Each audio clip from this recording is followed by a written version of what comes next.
Welcome to my YouTube channel. आज मैं आपको क्लास 11 के लिए उर्दू का सबक नंबर 18 पढ़ाऊंगी। तो बच्चों, ये चैप्टर भी एक गज़ल है और इस गज़ल के शायर हैं मिर्ज़ा असदुल्ला खां गालिब।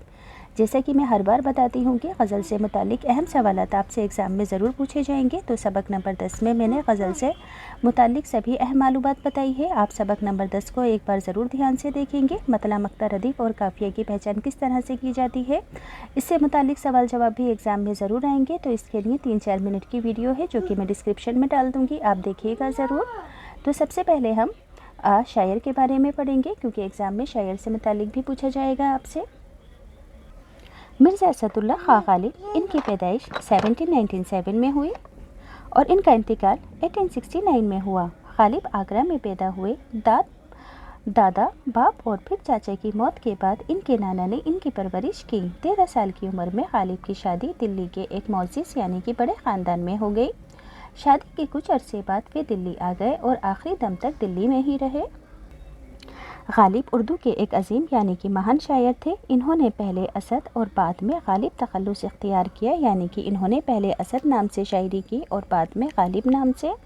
ये गालिब नाम से मशहूर हुए। उर्दू के साथ साथ फ़ारसी शायरी में भी गालिब का मर्तबा बहुत बुलंद है, यानी कि उर्दू शायरी में मशहूर होने के साथ साथ ये फ़ारसी शायरी में भी इनका मर्तबा बहुत ऊंचा है। इनका उर्दू कलाम इनके फ़ारसी कलाम से बहुत कम है। उर्दू का कलाम कम है, फ़ारसी का कलाम इनका ज़्यादा है। गालिब की शायरी के बारे में दो बातें मशहूर हैं। एक तो ये कि वे फ़लसफ़ी शायर थे और दूसरी ये कि उनका कलाम बहुत मुश्किल है। इन बातों में थोड़ी बहुत सच्चाई ज़रूर है।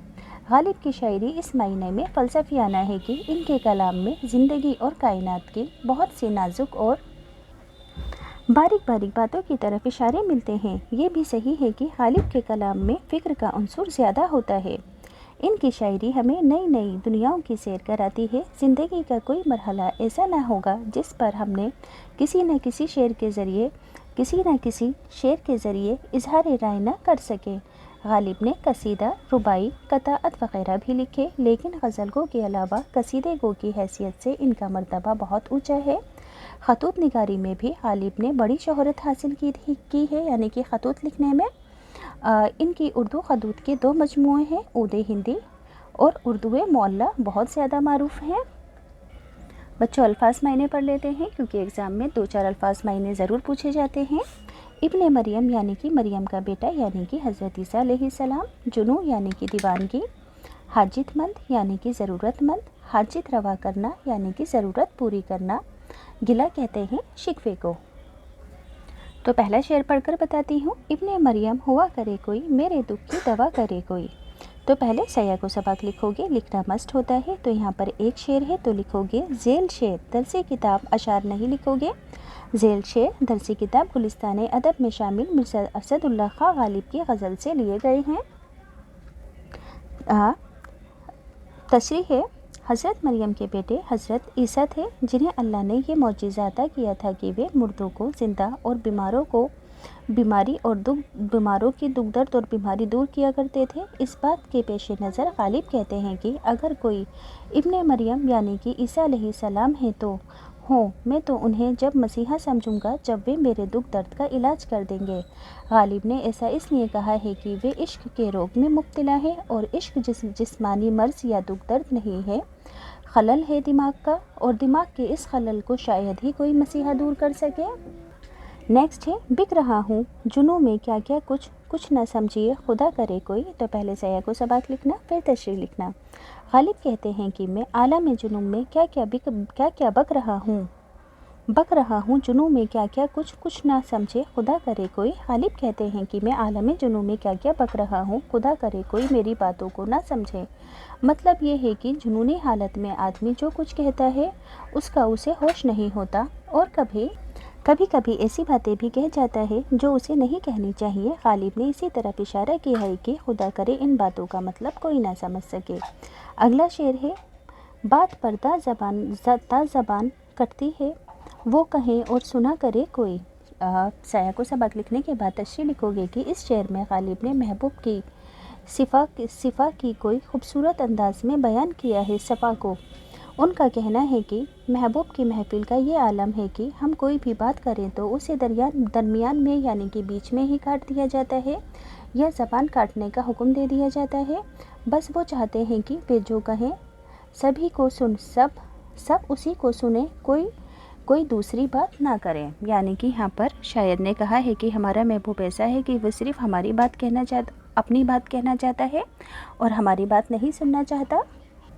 نیکسٹ ہے، کون ہے جو نہیں ہے حاجت مند، کس کی حاجت روا کرے کوئی، حاجت یعنی کہ چاہت۔ تو سیاق و سباق لکھنے کے بعد تشریح لکھو گے کہ غالب نے ایک عمومی بات کہی ہے مگر انداز بیان ان کا اپنا ہے۔ وہ کہتے ہیں کہ اس دنیا میں سبھی حاجت مند ہیں، ضرورت مند ہیں، ہر ایک کی کوئی نہ کوئی ضرورت اور خواہش ہوتی ہے۔ اسی صورت میں ہر شخص اپنی ضرورت پوری کرنا چاہتا ہے، وہ کیسے کسی دوسرے شخص کی حاجت پوری کر سکتے ہیں؟ یعنی کہ غالب نے کہا ہے کہ ان کی خود کی حاجت پوری نہیں ہو رہی ہے تو وہ دوسروں کی حاجت کس طرح پوری کریں۔ نیکسٹ ہے، جب توقع ہی اٹھ گئی غالب کیوں کسی کا گلہ کرے کوئی۔ سیاق و سباق ضرور لکھنا، پھر تشریح میں لکھو گے کہ غالب کہتے ہیں کہ جب کسی سے یہ توقع ہی نہیں ہے کہ کوئی کسی کی حاجت پوری کرے گا تو، یعنی کہ جب کسی سے یہ امید نہیں ہے کہ کوئی کسی کی حاجت پوری کرے گا، پھر اس کا شکوہ کرنا بیکار ہے۔ گلہ کرنا اس وقت اچھا لگتا ہے جب کوئی حاجت ہماری پوری کر سکتا ہے، لیکن وہ ایسا کرنے سے گریز کرتے ہیں، یعنی کہ بچتے ہیں۔ ٹیکسٹ بک کے کوشچن آنسر ہیں۔ ابن مریم کی وضاحت کرتے ہوئے مطلع کا مفہوم اپنے لفظ میں لکھیے۔ حضرت مریم کے بیٹے حضرت عیسیٰ علیہ السلام تھے، جنہیں اللہ نے یہ معجزہ عطا کیا تھا کہ وہ مردوں کو زندہ اور بیماروں کو بیماری اور دکھ درد دور کیا کرتے تھے۔ اس بات کے پیش نظر غالب کہتے ہیں کہ، یعنی کہ اس بات کو دھیان رکھتے ہوئے غالب کہتے ہیں کہ اگر کوئی ابن مریم یعنی عیسیٰ علیہ السلام ہے تو ہو، میں تو انہیں جب مسیحا سمجھوں گا جب وہ میرے دکھ درد کا علاج کریں۔ غالب نے ایسا اس لیے کہا ہے کہ وہ عشق کے روگ میں مبتلا ہیں، اور عشق جسمانی مرض یا دکھ درد نہیں بلکہ دماغی خلل ہوتا ہے، اور دماغ کے اس خلل کو شاید ہی کوئی مسیحا دور کر سکے۔ زبان کٹتی ہے سے کیا مراد ہے؟ تو جواب ہوگا، زبان کٹتی ہے سے مراد ہے بولنے سے روکنا یا بات کرنے کے درمیان میں بول پڑنا۔ مصرع کے تعلق سے مراد ہے کہ اگر کوئی محبوب کی محفل میں بولے تو اس درمیان میں ہی اسے یعنی کہ بیچ میں ہی ٹوک دیا جاتا ہے اور بات پوری کرنے کی اجازت بھی نہیں دی جاتی۔ اگلا سوال ہے، توقع ختم ہو جانے کے بعد غالب نے گلہ نہ کرنے کا اشارہ کیوں دیا ہے؟ ظاہر ہے کہ جس سے کسی کام کے پورے نہ کرنے کی توقع امید نہ ہو تو پھر اس سے شکوہ یا گلہ کرنا فضول ہوتا ہے۔ گلہ اس سے کیا جاتا ہے جس سے توقع ہو، امید ہو اور پھر وہ اسے پورا نہ کرے۔